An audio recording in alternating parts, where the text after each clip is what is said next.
In today's video, I want to go over an update on an upcoming PlayStation 4 Jrpg. We're supposed to be getting a lot of news on the game very soon, that game being Project Sakura Wars, a game that I think is going to take a lot of people by surprise, so I'll go over that. Also, we've got some information on Remnant from the Ashes. We've got a brand new trailer for that, and that game is shaping up pretty well from publisher Perfect World Entertainment and developer Gunfire Games. Gunfire Games, kind of a notable studio at this point, but we'll talk about that in a little bit. Also, Days Gone is now the 8th best-selling game in 2019. Now, this is all of 2019, and this encompasses all games, even games released outside of 2019. So there's actually quite a bit of competition that it's going up against, and it is ranking very, very well, given that it was a brand new IP, and given that it wasn't a monster of a PlayStation 4 exclusive. And Tetsuya Nomura also gives us an update on Kingdom Hearts 3's Remind DLC, the Limit Cut episode, Keyblades, and much more. We'll talk that at the end of this video. But first up, Sega has announced today that more news and gameplay for Project Sakura Wars will be coming on June 26th. This will all be revealed through a live stream, and it'll last for around an hour and 30 minutes, around 8 o'clock. At 8 o'clock around Japan time, and the stream will be broadcasted on YouTube and Periscope. The Periscope link will be published on Sakura Tyson's official Twitter slightly prior to the stream beginning. Of course, I'm sure there will be a lot of catalog streams uploaded, and people will be archiving it on YouTube. And if we do hear some substantial information, of course, I'll give you guys the update on that. I doubt that we're going to get a Western release date, given that this is a Japanese live stream, but nonetheless, seeing more footage of Sakura Wars, that is going to be rather exciting. Sega also confirmed that more streams like these will be coming regularly to introduce more info, so that's pretty nice. I think it's good for them to do all of these live streams regarding this game, because Sakura Wars is a franchise that's been absent for quite a while, so you want to refamiliarize gamers with this IP, and you also want to introduce the IP to a large audience of gamers that have never played Sakura Wars. Sakura Wars is a little bit zany, part turn-based JRPG, part dating sim, part visual novel. It takes a lot of different genres, combines it together, but it turns out to be a rather good experience. The Sakura Wars games themselves, while they haven't been commercial juggernauts over here stateside, they have done rather well from a critical standpoint, and they've always gotten fairly good reviews, so I expect something rather similar out of Project Sakura Wars. And again, the first gameplay is going to be revealed on June 26th. Alright, moving on from that, here's a game that has captured my interest, and that is Remnant from the Ashes. We've gotten a brand new trailer for the game in the World ROM trailer, and this is coming from publisher Perfect World Entertainment as well as Gunfire Games. Gunfire Games actually helped out with the development of the latest Darksiders game, so they're actually pretty notable from that sense. Remnant from the Ashes itself, here's a description of the game. The world has been thrown into chaos by an ancient evil from another dimension. As one of the last remnants of humanity, you must set out alone or alongside up to 2 other survivors to face down hordes of deadly enemies to try to carve a foothold, rebuild, and retake what was lost. So kind of interesting in the sense that it's a 3-player co-op game. Whenever you have these cooperative games, it's usually either 2 players or 4 players, but this is going an interesting route by offering a 3-player co-op mode. And the game itself touts that you can explore dynamically generated worlds that change each time you play through them, creating new maps, enemy encounters, quest opportunities, and in-world events. Each of the game's 4 unique worlds is filled with monstrous denizens and environments that will provide fresh challenges with each playthrough. Adapt and explore or die trying. Throughout the game, you're going to scavenge, upgrade, and specialize, overcome tough as nails enemies and epic bosses throughout hostile environments to earn experience, valuable loot, and upgrade materials you can use to build a wicked arsenal of weapons, armor, and modifications to approach each encounter dozens of unique ways. There's also strength in numbers. Invading other worlds to seek an end to the root is dangerous, and survival is far from guaranteed. You'll want to play the game cooperatively, so you can team up with up to 2 other players to increase your chances of survival. Teamwork is necessary to make it through the game's toughest challenges and unlock the game's greatest rewards. Best of all, the game is coming at a budget price point at $39.99.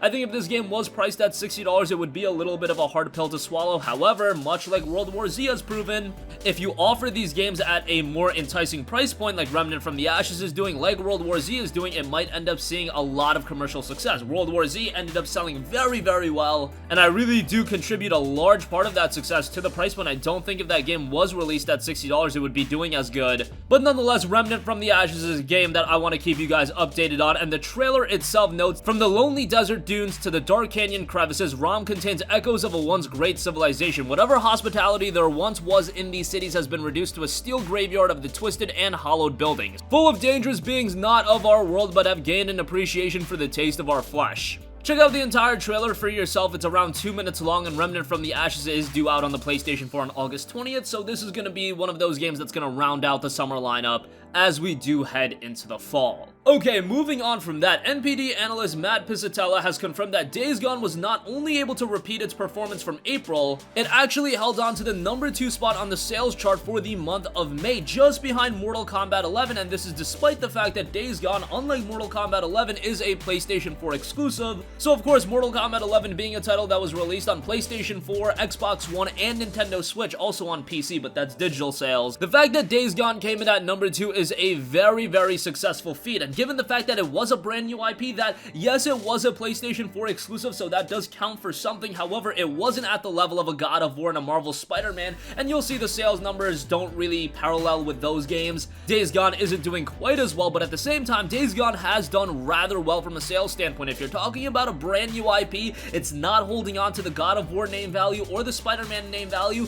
and you don't have a Sony Santa Monica nor an Insomniac Games working on it, it's just Sony Bend Studio. I would imagine that Sony has to be incredibly happy with the performance of this game. Sure, did it get the best reviews from critics? No, it still has like a 72 or a 73 on Metacritic, that's respectable. And I and many others did think the game was a little bit underrated from that regard. However, from a commercial standpoint and just financially, I think Sony has to be very happy with Days Gone. Now, is this gonna lead the pathway for, say, a Days Gone 2? I don't know if that'll necessarily be the case, but I do think this means that Sony is gonna keep Sony Bend Studio around as a major development studio, and they're gonna create another compelling project. Now, whether that be a Days Gone 2 or some sort of brand new IP, that question remains to be answered, but we're not going to see that game for a very long time anyway. At this point, they're still committed to updating Days Gone, adding more content to that game, and they've been doing a pretty good job with that. I thought that Days Gone was a rather good open world game, again, not at the level of 2018's PS4 exclusives, but still very good. My one complaint with the game is I honestly thought it overstayed its welcome a little bit. Yes, the game was a little bit too long. I think if it was a couple hours shorter, that would have actually benefited the game, but that is a minor complaint, and overall, I thought the game was rather good, and from a sales standpoint, it is doing a very, very good.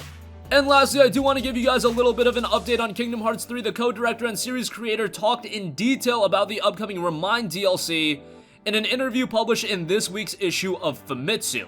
The interview had him talk about game length, different Keyblades, and playable characters, so let's talk a little bit about that. We know that Oathkeeper, one of Sora's signature Keyblades, will be released as DLC around the same time as the Remind DLC as a separate add-on. The Keyblade was notably absent from the game after being featured in almost every single Kingdom Hearts title, and now it is coming back. No cutscenes or footage from the Limit Cut episode were seen in the previous trailer. It was mostly made up from scenes in the additional scenario. The team is aiming for the same amount of additional bosses as Kingdom Hearts 2 Final Mix for the Final Cut episode. The DLC will have an additional scenario Limit Cut episode, and its associated bosses, a secret episode, and its bosses. They want to release it before the Final Fantasy VII Remake, which of course is due out on March 3rd, 2020. I think that is a pretty good idea. You don't want to be releasing it around the same time, because at that point, JRPG fans are probably going to move on to the FF7 Remake, but given that that's still a long ways away, hopefully the Remind DLC will be released before this year's out. Fans will be able to play as Roxas and others in the additional scenario, similar to playable sections with Riku and Aqua in the base game, and the additional scenario is standalone and is playable after completing the base story.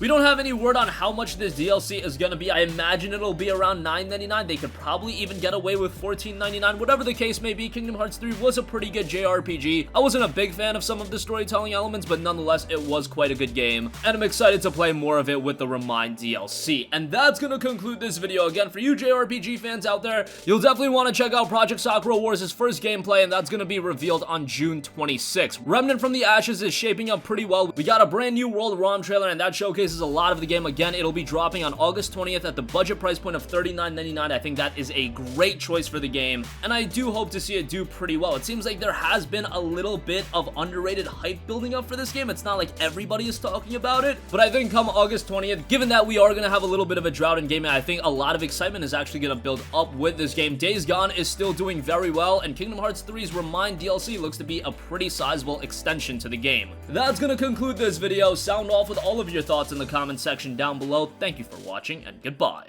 Hey guys, we hope you enjoyed the video, and if you did, make sure to hit the subscribe button, and if you're already subscribed, do us a favor and hit the bell icon. This way you'll be notified whenever we post a new video. That's the best way to keep up with all of our uploads, and we usually try to upload 2 videos a day. And with the bell icon hit, you'll be notified whenever we do upload a video. As always, thanks for watching.